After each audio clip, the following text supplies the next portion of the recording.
Bonjour mes frères et sœurs, bienvenue dans Shama au quotidien.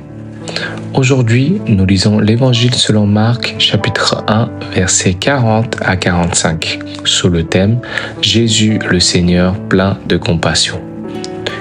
Au début de l'Évangile selon Marc, il est dit que Jésus reçut le baptême de repentance de Jean-Baptiste, puis il fut tenté par le diable pendant 40 jours.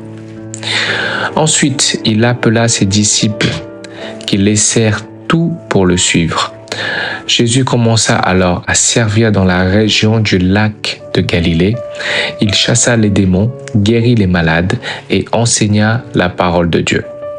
Au chapitre 1, verset 28, il est dit que la renommée de Jésus se répandit dans toute la Galilée, car il enseignait avec autorité, accomplissait des miracles, guérissait des malades et chassait les esprits mauvais. Alors, beaucoup venaient à lui pour être guéris et écouter son enseignement. Au chapitre 1, verset 40, un lépreux s'approcha de lui. Il le supplia, tomba à genoux devant lui et lui dit « Si tu le veux, tu peux me rendre pur. » Nous savons tous que la lèpre, à cette époque, était une maladie redoutée, hautement contagieuse et considérée comme incurable. Les lépreux devaient quitter leur village natal, leur famille et leur communauté, donc ils étaient exclus, isolés et rejetés par le peuple. Ainsi, à cette époque, dans la région de Judée, il y avait de nombreux villages de lépreux. Ces personnes atteintes de lèpre ne subsistaient pas seulement d'intenses souffrances physiques et l'emprise d'une maladie grave, mais leur cœur et leur âme étaient également profondément blessés car elles étaient rejetées et abandonnées. Également dans la foi, les Juifs croyaient souvent que la lèpre était une punition de Dieu pour le péché. Les lépreux étaient donc perçus comme impurs et personne n'avait le droit de les toucher de peur d'être souillé à son tour.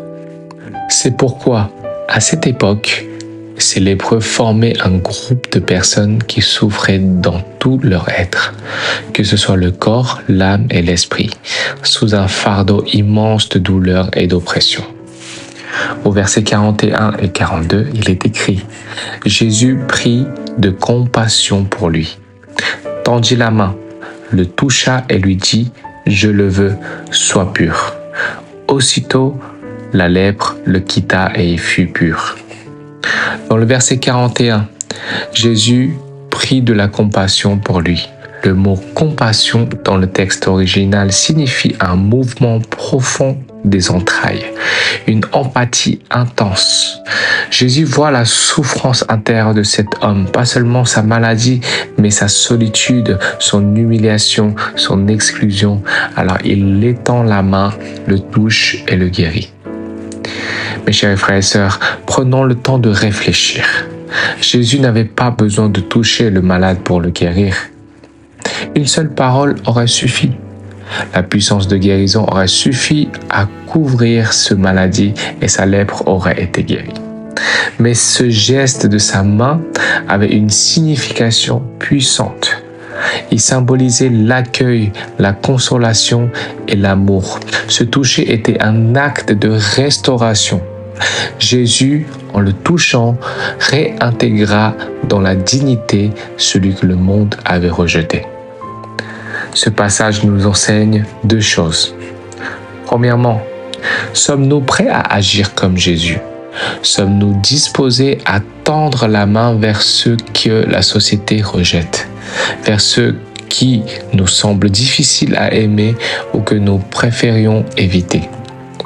Jésus nous invite à partager sa compassion, à aimer avec le cœur de l'Esprit Saint, à consoler et à relever ceux qui sont blessés. Jésus désire profondément que nous ayons cette même compassion, qu'avec lui, unis au Saint-Esprit, nous tendions la main, touchions, prenions soin et aimions ces personnes. Deuxièmement, chacun de nous a besoin de ce même toucher de Jésus. Nos vies sont parfois marquées par la faiblesse. des luttes, des zones d'ombre ou des péchés cachés. Nous avons tous besoin de sa miséricorde, de son accueil et de son réconfort. Son toucher nous guérit intérieurement et restaure notre âme. Nous avons tous besoin de son approbation et de son encouragement. Frères et sœurs, faisons de ce passage notre prière du jour. Comme il est écrit dans Psaume chapitre 86, verset 15, « Mais toi, Seigneur, tu es un Dieu compatissant et disposé à faire grâce. Toi, tu es lent à la colère, riche en amour fidèle. » Seigneur, que ta miséricorde, ta grâce et ton amour abondent descendent sur nous aujourd'hui. Fais que nos vies deviennent des vases à travers lesquels ton amour coule. Que nous soyons entourés, touchés et enveloppés par ton amour. Et que nous soyons prêts à notre tour à partager cet amour avec ceux qui nous entourent, même ceux que nous trouvons difficiles à aimer. Seigneur, aie compassion en nous et aide-nous. Dans le nom de Jésus, nous prions. Amen. Mes frères et sœurs, soyez bénis dans la parole de Dieu.